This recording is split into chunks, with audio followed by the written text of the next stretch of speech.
A man was found guilty for a stabbing on Stewart Avenue Bridge last year. And in New York City, one person is dead and several are injured after a stabbing this morning. And the Senate managed to pass a tax overhaul bill early yesterday. All that and more on Newswatch tonight. I'm Emily Varga at the Greater Ithaca Activity Center, which is one of 20 locations for the We Are Ithaca community photo sessions. Follow me on Twitter and Facebook to find out much more about this next week. The name of the truck is La Belle Peau, meaning beautiful skin in French.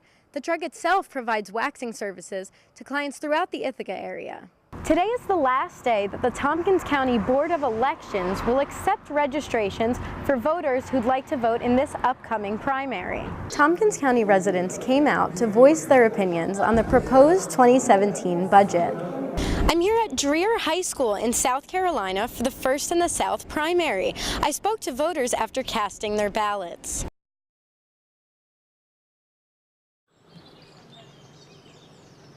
I just fell in love with him. It was something connected, and I thought one day I'm going to have one of these. So I did. Linda O'Hare is one of around 10,000 people currently living on London's waterways.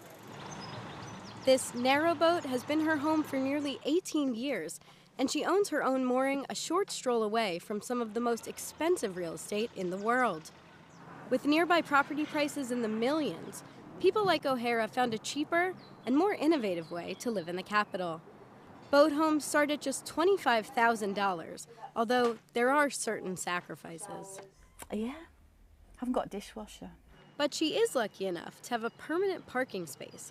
Less expensive cruising licenses require boat owners to set sail to a new location every 2 weeks. Constantly moving can lead to complications. Getting to work, finding a doctor, registering to vote, all of which are a lot simpler having a permanent residence on land. But for those willing to take those challenges on board, the lifestyle can be extremely rewarding. So if I then have to spend another... Teacher Andy Winter moved onto his narrowboat to save money, but now he would never go back to land. I think there's a deeper element to it as well. There is an element of freedom that comes with it, I think, as well. People like to feel the freedom that they're not tied down to maybe a single address. There is an appeal to that kind of nomadic lifestyle. Although these narrowboats are becoming more and more popular, there is no telling if this finite space will eventually fill up. For CBS News in London, I'm Emily Varga.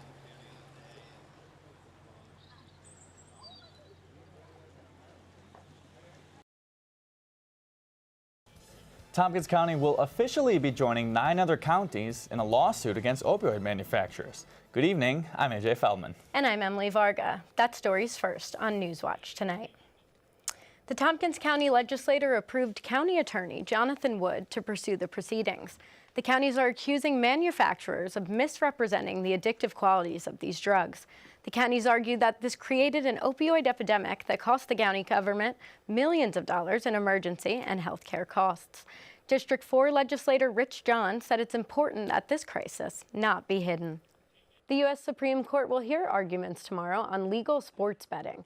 Along with 18 other states, New Jersey Governor Chris Christie is asking the justices to take down the federal law that prevents gambling on sports.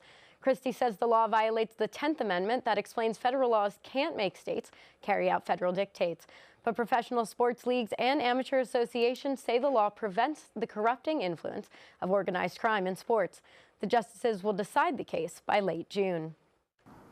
The Fine Arts Booster Group awarded over $2,000 in grants to Ithaca City school projects. These will reach over 500 students. Some of the projects include Ithaca High School's Visual Arts Memory Project. Another will have jazz artist Nick Weiser teach the district's jazz bands.